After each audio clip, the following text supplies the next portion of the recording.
आपका स्वागत है आपके अपने चैनल जिसका नाम है मोरवीनंदन क्लासेस। तो बच्चों एकाग्रता से तैयार हो जाओ। मोरवीनंदन क्लासेस आपके लिए लाया है कक्षा 10 का एसएस का चैप्टर नंबर 4 भारत की साहित्यिक विरासत। तो चलो शुरू करते हैं। पाठ 4 भारत की साहित्यिक विरासत।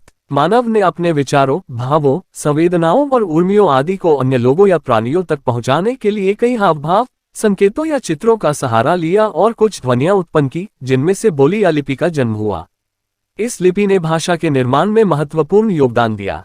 कालांतर में अपने विचारों को अभिव्यक्त करने के लिए भाषा का उपयोग हुआ। इस भाषा के सर्जनात्मक उपयोग से साहित्य का सर्जन होने लगा। प्राचीन काल से भारतीय साहित्य उसकी विविधता और विशिष्टता के लिए प्रख्यात है। भारतीय विद्वानों ने प्राचीन साहित्य को दो भागों में बांटा है, एक वैदिक साहित्य और दो प्रशिष्ट साहित्य। इनके उपरांत कई लोकबोलियों, लोक भाषाओं में रचित साहित्य भी प्रचलित था। भाषा और साहित्य। भारत के इतिहास पर दृष्टिपात करने पर पता चलता है कि सदियों से विविध भाषाओं का उद्भव हुआ है। इन भाषाओं ने एक दूसरे पर अपना प्रभाव डाला, जिससे भाषाओं के समृद्ध साहित्य में परिवर्तन आया। परिणामतः नई नई भाषाओं और उनके साहित्य का सर्जन हुआ, जिसका उत्तम उदाहरण संस्कृत भाषा है। वर्तमान समय में संस्कृत भाषा का उपयोग कम है, लेकिन धार्मिक कार्यों और पूजा विधियों में संस्कृत भाषा का उपयोग होता है। सामान्य रूप से मनुष्य को अभिव्यक्ति करने और अन्य की अभिव्यक्ति को समझने का उत्तम अवसर भाषा ही देती है। भारत की प्राचीन लिपि हड़प्पा काल की है, जिसे आज तक समझा नहीं जा सका है। इसके कारण उन लोगों की भाषा की कोई जानकारी प्राप्त नहीं हो सकी है। महर्षि पाणिनि संस्कृत भाषा के महान व्याकरण शास्त्री थे। सन पूर्व 4वीं सदी में उन्होंने अष्टाध्यायी ग्रंथ की रचना की थी। संस्कृत भाषा को आर्य भाषा या ऋषियों की भाषा या विद्वानों की भाषा कहते हैं।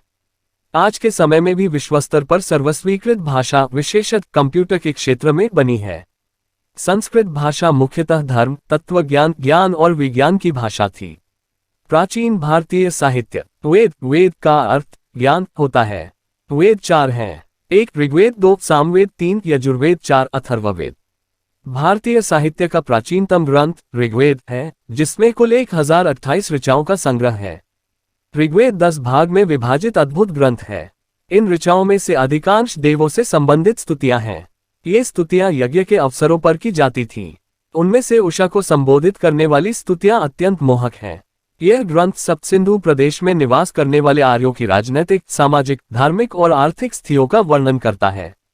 ऋग्वेद के बाद दूसरे 3 वेदों की रचना की गई, जिसमें सामवेद की रचना ऋग्वेद की ऋचाओं का मान करने के लिए किया गया है। ये श्लोक राग और लय के साथ गाए जाते हैं, अतः उसे संगीत की गंगोत्री कहते हैं। यजुर्वेद यज्ञ का वेद कहलाता है। यह वेद गद्य एवं पद्य स्वरूप में निर्मित है। उसमें यज्ञ के समय बोले जाने वाले मंत्रों, क्रियाओं और विधियों का वर्णन किया गया है। अथर्ववेद में अनेक प्रकार के कर्मकांडों और संस्कारों का वर्णन किया गया है। उपनिषद साहित्य में ब्रह्मांड का आरंभ, जीवन, मृत्यु, भौतिक और आध्यात्मिक जगत, ज्ञान, प्रकृति और दूसरे अनेक दार्शनिक प्रश्नों का विवेचन किया गया है। बृहदारण्य और छांदोग्य प्रारंभिक उपनिषद हैं। उपनिषद संवाद के स्वरूप में हैं। मुक्तिका उपनिषद में उनकी संख्या 108 दर्शाई गई है। ब्राह्मण ग्रंथ। वेद मंत्रों का अर्थ समझने के लिए उन पर पद स्वरूप में रचित टीकाओं का ब्राह्मण ग्रंथों में समावेश होता है। इनमें अलग अलग यज्ञों और उनसे संबंधित विधियों के लिए मार्गदर्शन दिया गया है। आरण्यक। आर्य अपने जीवन का अंतिम समय अरण्य में व्यतीत करते थे। वन अथवा अरण्य में आश्रम बनाकर चिंतन करके साहित्य रचना करते थे। तत्वज्ञान से भरपूर इसी साहित्य को आरण्यक कहते हैं। आरण्यक इस साहित्य में कर्मकांडों के उपरांत ज्योतिष, व्याकरण और खगोल शास्त्र का समावेश होता है। भारत के 2 मुख्य महाकाव्य रामायण और महाभारत हैं। ये प्राचीन ग्रंथ हैं। इन महाकाव्यों का वर्तमान स्वरूप तोई सन की 2वीं सदी में प्राप्त हुआ। रामायण में अयोध्या के राजा रामचंद्र की कथा है। यह महाकाव्य महाभारत की अपेक्षा बहुत छोटा है। उसमें अनेक रोचक घटनाओं तथा साहसों का वर्णन किया गया है। महाभारत में लगभग 1 लाख श्लोक हैं। वह विश्व का सबसे बड़ा काव्य ग्रंथ है। पांडवों एवं कौरवों के बीच हुआ युद्ध उसका मुख्य विषय है। उसके बाद भी उसमें अनेक छोटी बड़ी कहानियों को भी जोड़ दिया गया है। महाभारत के श्रीमद् भागवत गीता में गहन दार्शनिक सिद्धांतों का विवेचन किया गया है। उसमें मोक्ष प्राप्ति के 3 मार्ग, ज्ञान, कर्म और भक्ति का विवेचन किया गया है। रामायण और महाभारत दोनों महाकाव्यों ने सदियों तक करोड़ों लोगों के विचारों और साहित्य सर्जन पर गहन प्रभाव डाला है। भारत में संस्कार सिंचन का प्रेरक कार्य किया है। इस युग में संस्कृत भाषा में अत्यधिक साहित्य लिखा गया, जिसमें धार्मिक और लौकिक दोनों प्रकार की रचनाओं का समावेश होता है। पुराणों ने आरंभिक वैदिक धर्म को समझाने में मुख्य भूमिका निभाई। इस समय दौरान अनेक शास्त्र और स्मृति ग्रंथ भी लिखे गए। ये शास्त्र विज्ञान और तत्वज्ञान के ग्रंथ हैं। उदाहरण स्वरूप कौटिल्य का अर्थशास्त्र प्रशासनिक विज्ञान की रचना है। विविध स्तर के गणित और अन्य विज्ञान संबंधित शास्त्र ग्रंथ भी लिखे गए। स्मृति ग्रंथों में धर्म द्वारा अनुमोदित कर्तव्य, रिवाज और नियम दिए गए हैं। प्रारंभिक बौद्ध साहित्य पाली भाषा में लिखा गया। यह साहित्य 3 भागों में विभाजित है। उसे त्रिपिटक कहा जाता है, जिसमें सुत्त सूत्र पिटक, विनय पिटक और अभिधम पिटक का समावेश होता है।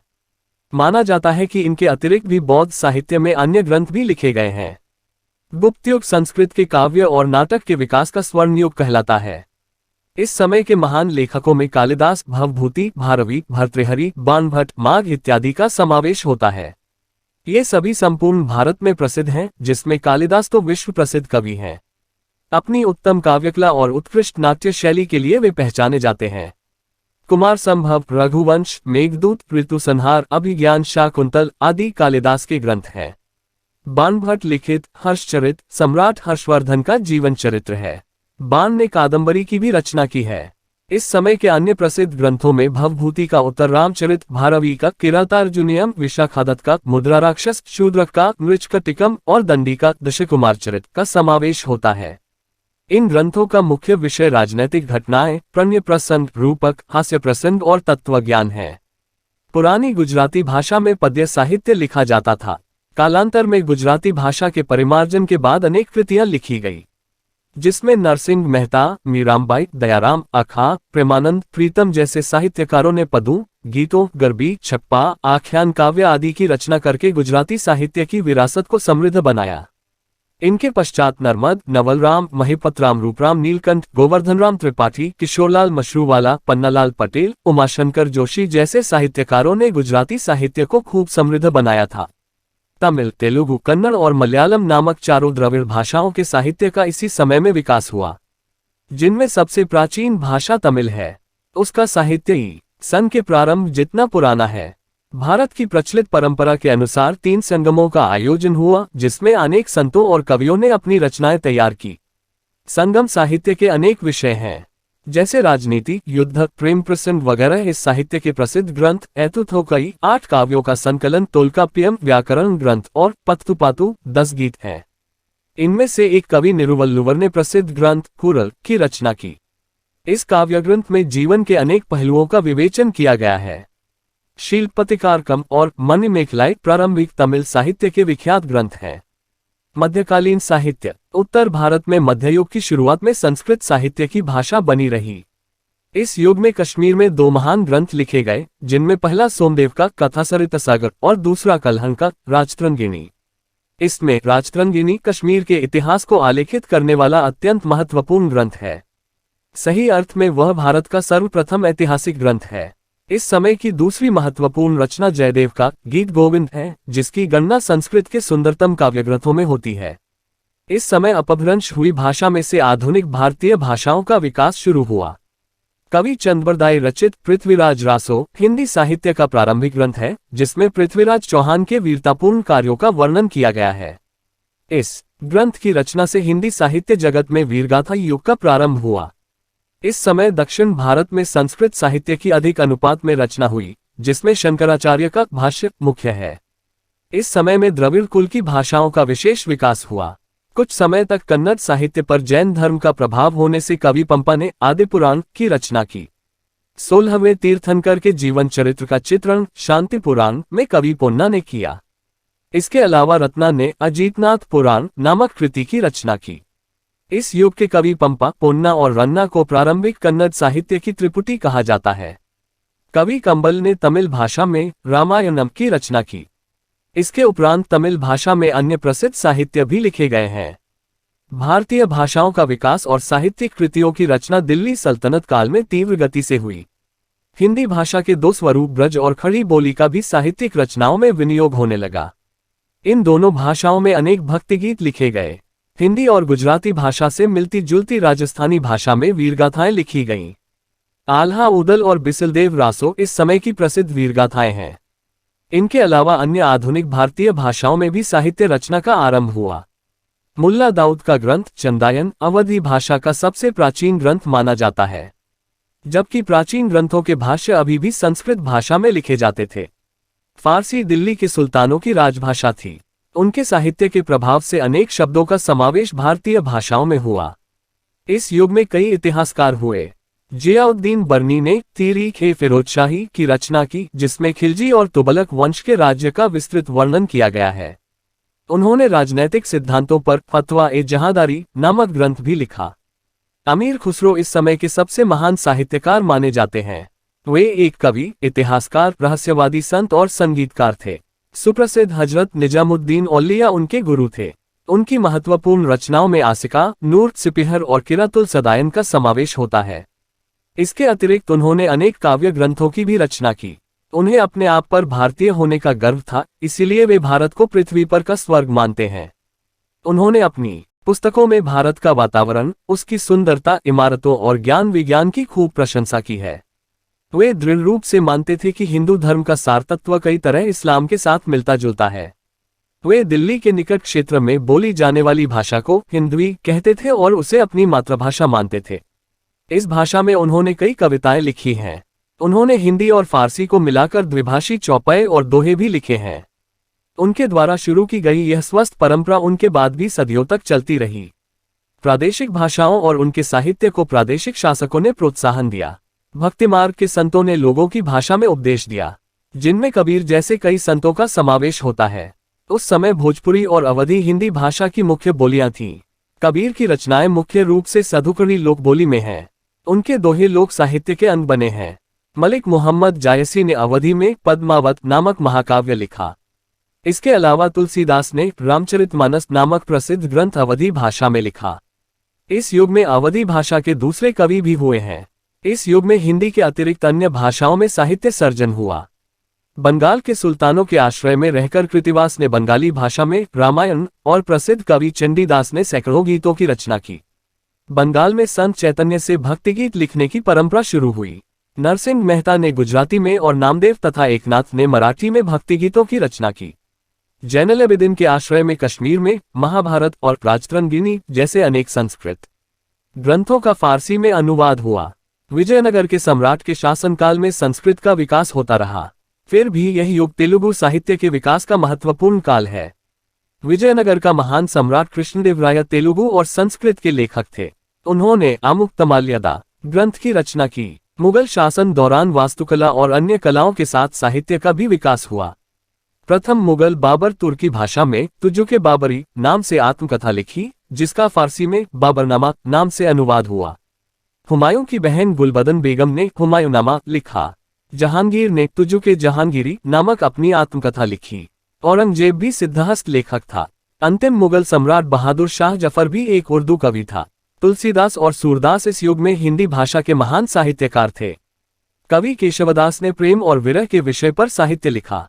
रहीम के दोहे देश की कई भाषा में आज भी प्रसिद्ध हैं। इस समय फारसी भाषा में भी अनेक उल्लेखनीय पुस्तकें लिखी गईं। अबुल फजल ने आईने अकबरी और अकबरनामा लिखा। आईने अकबरी में भारतीय रीति रिवाजों, शिष्टाचारों, धर्मदर्शन, आर्थिक स्थिति और जीवन के लगभग सभी पहलुओं का विस्तृत वर्णन किया गया है। एक ऐतिहासिक रचना के रूप में यह ग्रंथ बड़ा ही मूल्यवान है। अबुल फजल का भाई फैजी फारसी भाषा का एक महान कवि था। उसने अनेक संस्कृत ग्रंथों का फारसी में अनुवाद किया। अकबर ने तो महाभारत, रामायण, अथर्ववेद, भगवद गीता और पंचतंत्र जैसे ग्रंथों का अनुवाद करने के लिए एक अलग विभाग की स्थापना की थी। अकबर के समय में इतिहास के कई ग्रंथ लिखे गए। मध्य युग की सबसे महत्वपूर्ण घटना उर्दू भाषा का जन्म है। यह नई भाषा साहित्य की दृष्टि से सबसे समृद्ध ऐसी अन्य आधुनिक भाषाओं की पंक्ति में आ गई। इस भाषा में वली, मीर दर्द, मीरत की मीर, नजीर अकबराबादी, असदुल्ला खान, गालिब जैसे महान कवि हुए। 18वीं सदी में उर्दू गद्य का भी विकास हुआ। संस्कृत के अधिकांश ऐतिहासिक ग्रंथों का उर्दू में अनुवाद होने लगा। तदुपरांत उर्दू में अनेक मौलिक गद्य ग्रंथ भी लिखे गए, जिसमें मोहम्मद हुसैन आजाद का दरबारे अकबरी महत्वपूर्ण ग्रंथ है। भारत के प्राचीन विद्यापीठ एक नालंदा, बिहार के पटना जिला के बडगांव नामक गांव के पास प्राचीन नालंदा विद्यापीठ स्थित है। भारतीय संस्कृति में बौद्ध और जैन परंपरा में नालंदा का बहुत अधिक महत्व है। इस प्राचीन विद्यापीठ में महावीर स्वामी ने 14 चतुर्मास किया था, इसलिए यह स्थल जैन तीर्थ बना। 5वीं सदी में कुमार गुप्त ने यहाँ एक विहार बनवाया था। उसके बाद नालंदा की प्रसिद्धि में वृद्धि हुई थी। वहाँ हजारों हस्तलिखित ग्रंथों के अमूल्य भंडार थे। नालंदा विश्वविद्यालय था। भारतीय संस्कृति का यह एक तीर्थधाम था। देश विदेश से विद्यार्थी यहाँ अध्ययन करने आते थे। महान यात्री ह्यूएन भी यहाँ आया था। आज तो इस महान विश्वविद्यालय के मात्र खंडहर ही देखने को मिलते हैं। फिर भी उन खंडहरों में घूमते घूमते भी देश की भव्य संस्कृति की एक झांकी देखी जा सकती है। नालंदा से पढ़कर बाहर निकलने वाला विद्यार्थी भारत का आदर्श विद्यार्थी माना जाता था। ईसा की 5वीं से 11वीं सदी दौरान नालंदा शिक्षा का सर्वोत्तम केंद्र था। इस समय भारत में विश्व के श्रेष्ठ ग्रंथालय थे। तक्षशिला तथा नालंदा विद्यापीठ के ग्रंथालयों में अध्ययन और संशोधन करने के लिए देश विदेश से अनेक विद्यार्थी आते थे। इनमें से मात्र ह्यूएन ही 657 हस्तलिखित ग्रंथ अपने साथ चीन ले गया था। 7वीं सदी में ह्यूएन ने मुलाकात की थी। महाविद्यालय में 7 बड़े भवन थे। व्याख्यान के लिए 300 व्याख्यान कक्ष थे। विद्यार्थियों के रहने के लिए खास मठ बनाए गए थे। विद्यापीठ के निर्वाह के लिए कई गांव दान में मिले थे। गांवों से प्राप्त आय से विद्यार्थियों को निःशुल्क भोजन और वस्त्र दिया जाता था। यहाँ के ग्रंथालय वाला क्षेत्र धर्मगंज कहलाता था। सन की 5वीं से 11वीं सदी तक नालंदा की प्रसिद्धि विद्याकेंद्र के रूप में थी। 2 तक्षशिला वर्तमान समय में पाकिस्तान में स्थित रावलपिंडी से पश्चिम प्राचीन तक्षशिला विद्यापीठ थी। वह प्राचीन गांधार प्रदेश की राजधानी का शहर था। इस विद्यापीठ में 64 विद्याओं की शिक्षा दी जाती थी। यहाँ अधिकतर विद्यार्थी गुरु के आश्रम में रहकर अध्ययन करते थे। भगवान बुद्ध के शिष्य जीवक ने यहाँ आयुर्वेद का पाठ सीखा था। दंतकथानुसार रघुकुल में जन्म लेने वाले राम के भाई भरत के पुत्र तक्ष के नाम पर से इस स्थल का नाम रखा गया है। 7वीं सदी में यह महत्वपूर्ण विद्या केंद्र के रूप प्रसिद्ध था। विद्यार्थियों को जिस विषय में रुचि हो उसी की शिक्षा दी जाती थी। अपनी इच्छा के अनुसार कितनी भी संख्या में शिक्षक विद्यार्थियों को पढ़ा सकता था। फिर भी सामान्यतः एक शिक्षक के पास लगभग 20 विद्यार्थी पढ़ते थे। वाराणसी, राजगृह, मिथिला और उज्जैन जैसे दूर के नगरों से विद्यार्थी यहाँ शिक्षा प्राप्त करने के लिए बड़ी संख्या में आते थे। वाराणसी के राजकुमार यही शिक्षा प्राप्त करते थे। कौशल के राजा प्रसेनजित, व्याकरण शास्त्री पाणिनि और राजनीतिज्ञ कौटिल्य ने भी यही शिक्षा प्राप्त की थी, ऐसा माना जाता है। तक्षशिला उच्च शिक्षा का केंद्र था। सामान्य स्थिति के विद्यार्थी गुरु के घर रह करके पढ़ते थे। यहाँ वेद, शास्त्र, क्रिया, गजविद्या, धनुर्विद्या, व्याकरण, तत्वज्ञान, युद्ध विद्या, खगोल, ज्योतिष वगैरह की शिक्षा दी जाती थी। चंद्रगुप्त मौर्य के गुरु चाणक्य और स्वयं चंद्रगुप्त मौर्य ने यही शिक्षा प्राप्त की थी। 5वीं सदी के आरंभ में चीन के फाहियान ने इस स्थल की मुलाकात की थी। 3 वाराणसी, काशी वाराणसी यात्राधाम के रूप में प्रसिद्ध है। सन पूर्व 7वीं सदी में यह भारत का प्रसिद्ध विद्या केंद्र था। उपनिषद काल में यह आर्य संस्कृति और धर्म के केंद्र के रूप में विकसित हुआ। इसके राजा अजातशत्रु उपनिषद कला में एक तत्वज्ञानी और विद्या के पोषक थे। व्यास संहिता में महर्षि वेदव्यास का आश्रम यहीं होने का उल्लेख है। भगवान बुद्ध ने अपने मत के प्रचार और प्रसार के लिए वाराणसी को पसंद किया था। आदि शंकराचार्य जैसे समर्थ तत्वज्ञ को अपने वेदांत के नूतन सिद्धांत की स्वीकृति के लिए काशी जाना पड़ा था। चैतन्य महाप्रभु और पुष्टिमार्ग के प्रवर्तक वल्लभाचार्य जी ने भी अपने वैष्णव संप्रदाय की प्रतिष्ठा यहीं प्राप्त की थी। पंजाब के विद्वान परिवारों को जब स्थानांतर करना पड़ा तब वे मुख्य रूप से काशी और कुछ संख्या में कश्मीर जाकर बसे। अन्य राजाओं के राजकुमार भी यहाँ उच्च शिक्षा के लिए आते थे। सम्राट अशोक के आश्रय से वाराणसी का सारनाथ मठ प्रसिद्ध विद्याधाम बना। 4 वल्लभी सन की 7वीं शताब्दी में गुजरात का यह विद्याधाम एक प्रसिद्ध शिक्षा केंद्र था।